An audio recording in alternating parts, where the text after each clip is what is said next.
Okay, Freedom, looks like you're ready to go to the ranch and ride the horse. Can you say giddy up?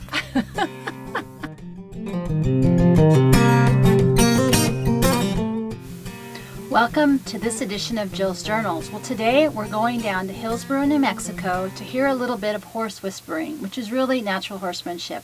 And no, Freedom, you won't be riding the horses, but you are coming along. And I want to really encourage you to take a few minutes of your out of your schedule, because I know we're so busy and most of you have already turned the video off by now. But please just take a few moments to listen. This is a lovely little video about a man and a woman, about healing of both horse and human. And it's something that we all need more of. We're here to heal, not just to be entertained and distracted. And I really want to share with you stories of healing through the animals, through the horses, through people. And so I hope you'll take a few minutes and listen to what they have to say. The first part is going to be just a little bit about how he does working with the horses, but then you're going to hear him move into how that really transformed his life for both him, his children, and his wife. So thank you for watching, and I look forward to seeing you at the end of this really important video.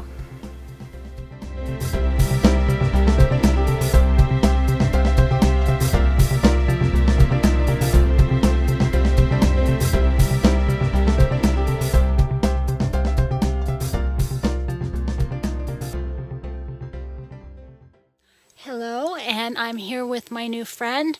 We are here in Hillsboro, New Mexico to talk with Macki Redd, who practices natural horsemanship and also known as what the horse whisperer does. So we're going to learn today about communicating with the horse on a horse's terms. So stay tuned and let's see what the horses respond to best here in New Mexico. Just as a dominant horse will make the subordinate horse move his feet, I will make this horse move his feet. Okay. And that's just what horses do to horses. They're not being mean, they're not being bad, they're not doing any of those things. But when the horse does the right thing in the herd, what happens is all that pressure goes away. And so what happens is the dominant horse backs away and the subordinate horse goes, hey, he's not picking on me anymore. And he'll stop and look. Right? And our goal is to get him to come to us. The rope makes that easier.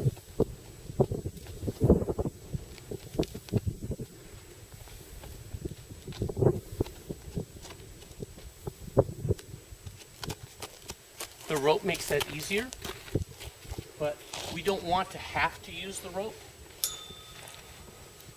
I use a rope when horses are new here because I don't have a whole lot of time because I'm trying to make a living at it. But what I want him to do is realize, as he would in a herd, that the best place to be is with me. And as long as he's with me, nothing's going to happen to him, and he won't have to run in a circle. And this is what horses do to horses. If they all get in a big pissing match and they start going down the trail, and I shouldn't say pissing match, down the trail, the subordinate horse is going to fall in behind the leader or lead horses, and he's going to do just this. He's just going to follow the lead horse wherever he goes because he knows that's where he'll be safe. Horses want two things in life if they're not a stallion. They want two things in life. One is food, the other is comfort. A horse will forego eating in order to be comfortable. So being comfortable and being safe is really, really important to them. So the way that we're able to train them is that we understand that. And so if we can make what the right thing that they do, coming with us, a good deal,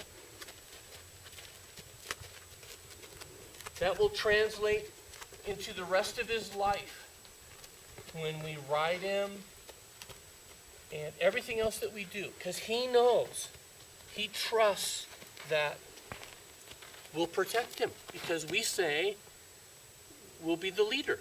So if we're going to be the leader, we have to act like a leader.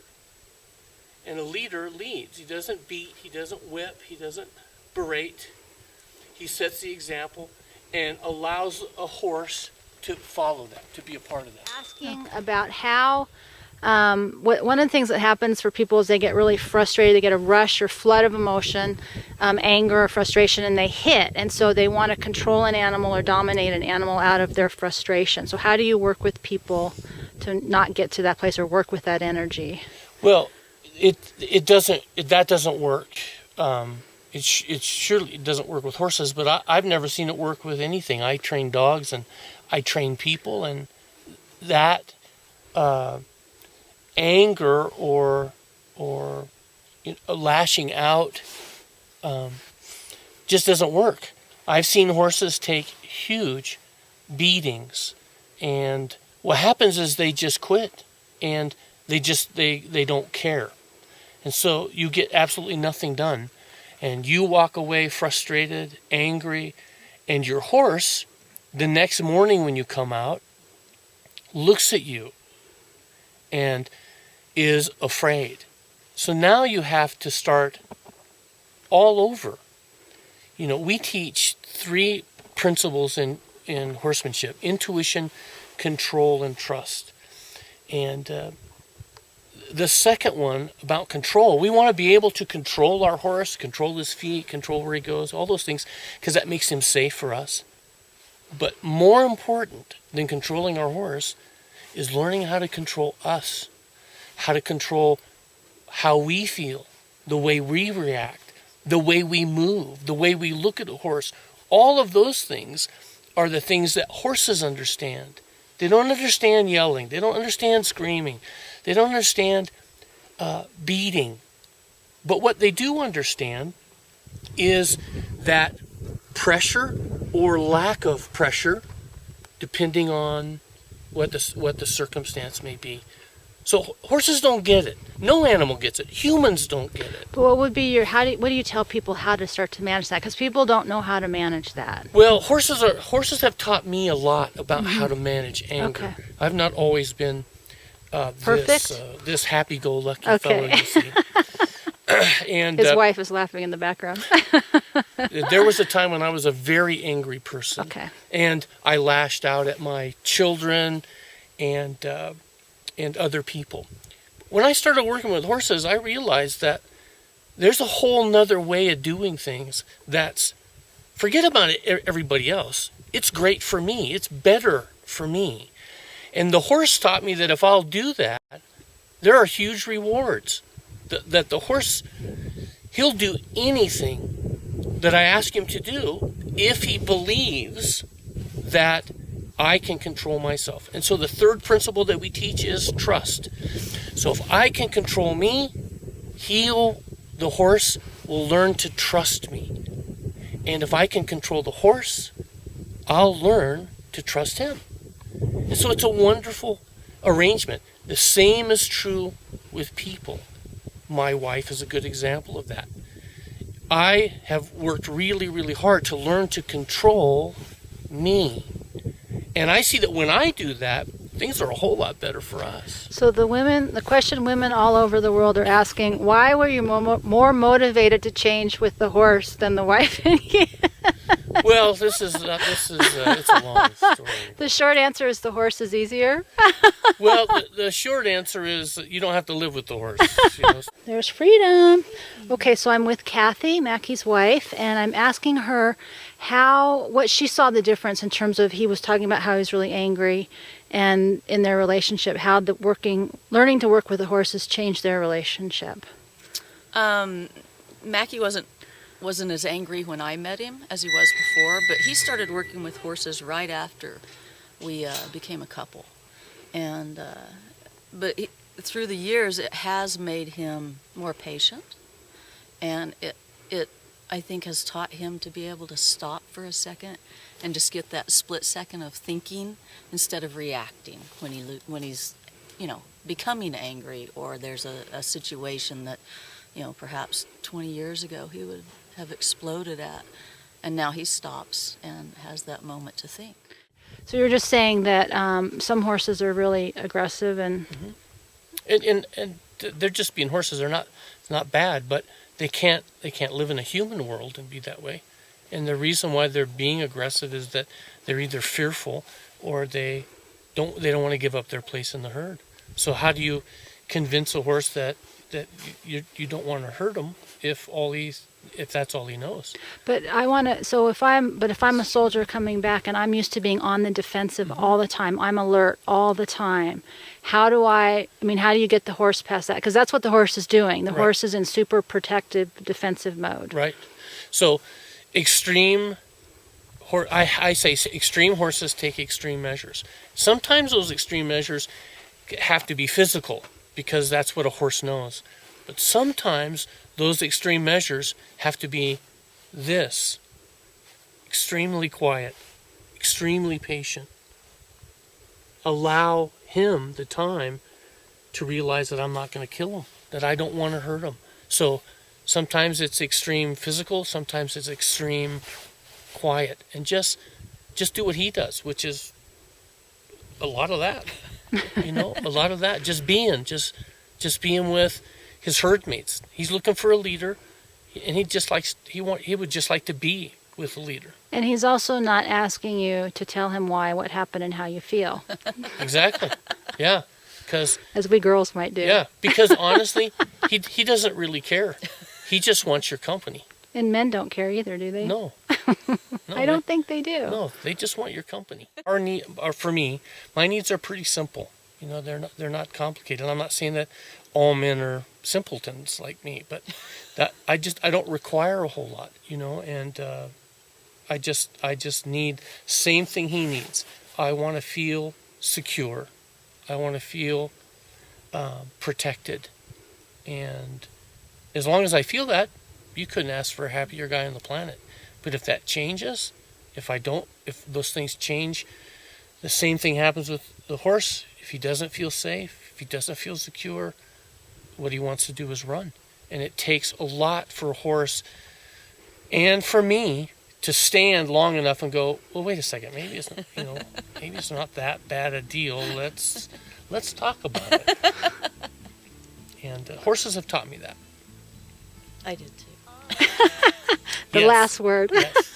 Are you gonna let me in? On yourself. You're not good at that. As long as you don't make me do anything, I'm in. I'm all over All you. right. Hi. Hi. Boy, aren't you? Just scared. Just as scared. Thank you for being in our video today. Please say that you will give me time, and I'm sure that I can change your mind and take your heart away from here. Won't you stay just a little longer?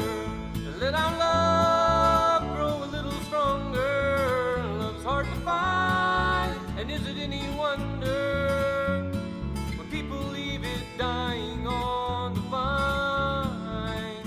But it won't happen this time. Just like the spring that comes and goes, there are many things we'll never know, but love is not one of them. Just close your eyes and remember when we both thought that love would never come again. Why are we chasing it away? Won't you stay just a little longer?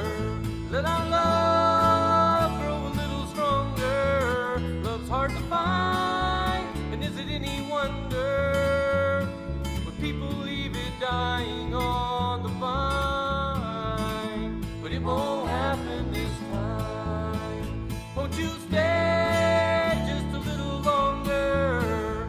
Let our love grow a little stronger. Love's hard